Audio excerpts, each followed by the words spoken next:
We now cross to our correspondent, or rather SABC reporter, who's based in Abuja at the moment, and that's our foreign editor, Sophie Mokoena, who's in Abuja. Good morning, Sophie. Thank you so much for your time this morning. Good morning. Now, what is the latest from Abuja? What I can tell you, in most of the areas in Abuja, counting has been completed, and currently the IEC at the NEF Center is verifying the results. And later today, some of those results will be made public, but currently nothing has been announced yet in terms of what transpired in different polling stations around Abuja. The other issue is that the Electoral Commission yesterday spoke to SABC. I actually spoke to two commissioners, trying to find out the problems they experienced yesterday.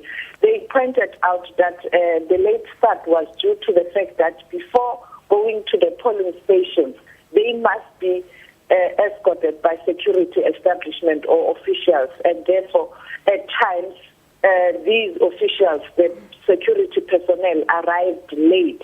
The other problem was that they had technical problems, but they were able to deal with those technical problems by using manual verification.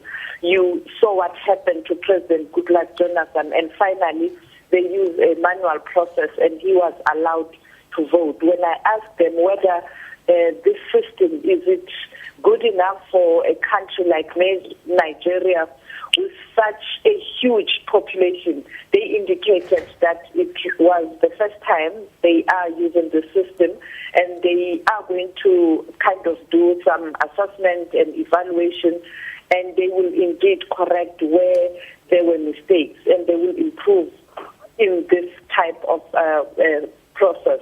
But clearly yesterday there were lots of technical glitches all over the country.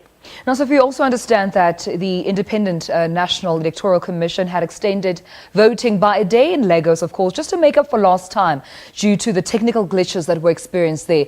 Was the same implemented in Abuja? In some parts of Abuja, yes.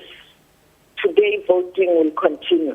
And it's not only areas such as Abuja and Lagos, but the entire country, even in the countryside, there are areas where voting has been extended. Therefore, we are expecting that this will have an impact in the announcement of the results. Remember, the first information was that after 48 hours, we will have the results. But unfortunately now, it means they will have to also postpone the announcement of the results. And we were told that it's unlikely that it will be on Monday. Therefore, it's likely to be on Tuesday or Wednesday. And also just, looking from the citizens' perspective, how are the Nigerians taking, these developments of technical glitches, voting being extended by a day, and, possibly results being also announced at a later stage? Yesterday, they were calm. They were accepting whatever was happening, and they were very patient. The voters were very patient. So as day goes by, one is expecting that indeed there will be anxiety. I mean, today it's still very calm. People are quiet, and they have accepted that they will only have the results on Tuesday or Wednesday. But we don't know. Maybe tomorrow this feeling will be different, or they will have it. They would have kind of given a thought to say, no, we want the results. But for now, it's calm, and people are going up and down, doing their own thing, and there's nothing. It's calm, it's quiet, it's peaceful. And also yesterday, Sophie, when we spoke to yourself as well as Saraki Mani, who's based in Lagos at the moment, of course, following the general elections, there were questions and concerns around security measures that were put in place to ensure that, the running of the elections runs smoothly. What can you tell us as far as media reports are concerned with regards to security, especially during, the time of the elections as well as the counting of the votes proceeds? In many polling stations, there was a huge police presence and there was security, but you are aware that in some parts of the country, people have lost their lives. You are aware that they are experiencing a problem of the insurgents, the Boko Haram. And this morning, we learned that in some areas, they did attack polling stations and different places, and many people have died. But it was expected. During the build-up to this election, security was a serious problem. Chad, Niger, Cameroon came to assist Nigeria.